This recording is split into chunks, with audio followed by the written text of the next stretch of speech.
Mestre, a tempestade se aproxima, as ondas estão ficando violentas. Domingo 9 de agosto, 19º domingo do tempo comum. Evangelho segundo São Mateus, capítulo 14, versículos 22 ao 33, ciclo A. A embarcação vai afundar. E logo ordenou Jesus que os discípulos entrassem no barco e fossem adiante para o outro lado, enquanto despedia a multidão. E, despedida a multidão, subiu ao monte para orar à parte. E, chegada já a tarde, estava ali só.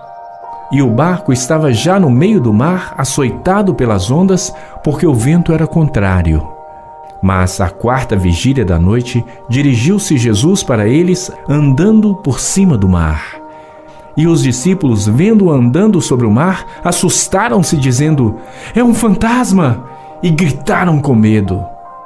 Jesus, porém, lhes falou logo, dizendo: "Tende bom ânimo, sou eu, não temais." E respondeu-lhe Pedro e disse: "Senhor, se és tu, manda-me ir ter contigo por cima das águas."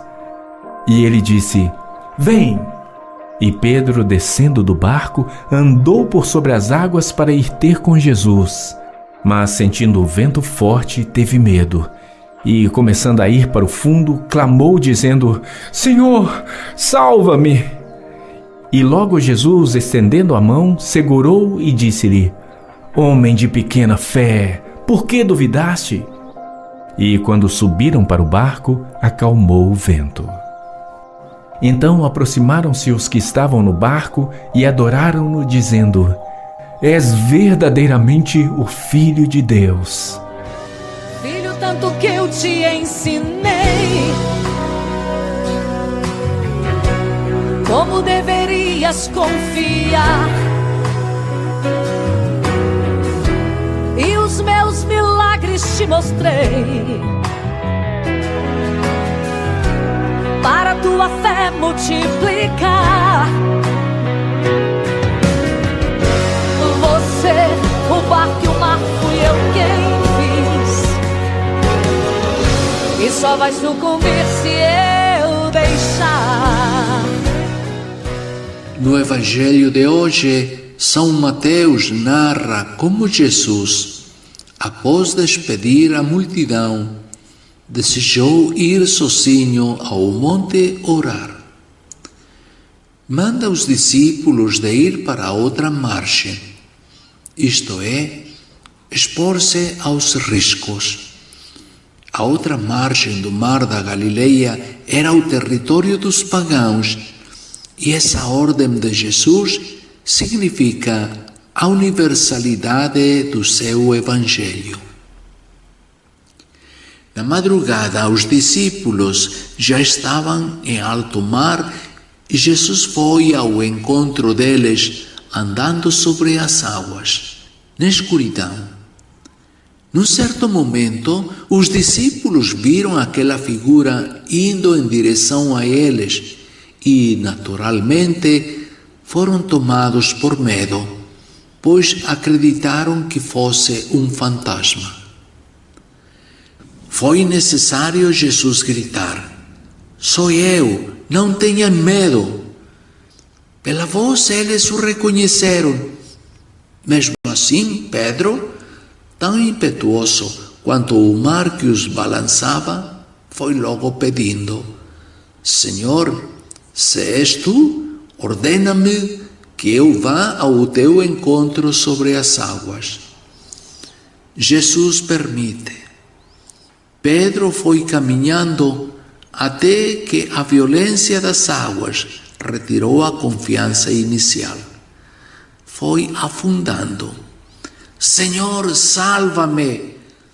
Jesus estendeu-lhe a mão, segurou-o firme e disse: "Homem de pouca fé, por que duvidaste?" O protagonismo de Pedro aqui é completamente negativo. Sua proposta é a mesma do diabo no episódio das tentações e dos zombadores no Calvário. Assim como o demônio e os zombadores, Pedro quer pôr Jesus à prova com a expressão típica das tentações: se és tu. Mais tarde, no episódio de Cesareia de Filipe, Jesus irá desmascarar Pedro, chamando-o diretamente de Satanás. Pedro afunda-se justamente quando começa a caminhar sobre a água, porque em vez de olhar a Jesus Cristo, olha ao mar, olha para si mesmo. E isso lhe fez perder a força e a confiança no Senhor. Mas Jesus estendeu a mão e segurou-o e salvou-o. Ao caminhar sobre a água, Jesus indica-nos que, com a sua morte e ressurreição, triunfa sobre o poder do mal e da morte que nos ameaça e procura destroçar-nos. Hoje, a experiência de Pedro reflexa as situações que nós também experimentamos todos os dias. O medo presente no nosso coração. Isso faz-nos perder a confiança e a tentação do desânimo, do medo, da desconfiança, da desesperação se apropria da nossa pessoa. Em todas as circunstâncias, devemos reavivar a fé e dizer com o salmista: mostra-nos, Senhor, a tua misericórdia e dá-nos a tua salvação. Quantas vezes nós iniciamos um projeto, crendo na presença de Deus, cheios de entusiasmo. Porém, ao decorrer do caminho, coisas ocorrem e nos trazem. Perdemos a fé em nós mesmos, em quem nos guia ou em quem deveria caminhar conosco. A falta de confiança e de convicção ocasiona que a hostilidade cresça na comunidade, como aconteceu com os discípulos. O medo é o vento que mais impede a igreja de alcançar a outra margem, ou seja, de chegar onde ninguém chega, onde estão os excluídos e marginalizados. Por isso, ao medo dos discípulos, Jesus responde com uma declaração e um imperativo: coragem, sou eu, não tenhais medo. Maria, Mãe de Cristo e nossa Mãe, ensinai-nos que, como Jesus, não há razão para nos deixarmos afundar no desespero e na desilusão, mesmo quando a nossa fé vacila, pois sabemos que a mão de Jesus está lá, estendida, para que nós não sejamos submergidos pelas forças do egoísmo, da injustiça, da morte. Amém.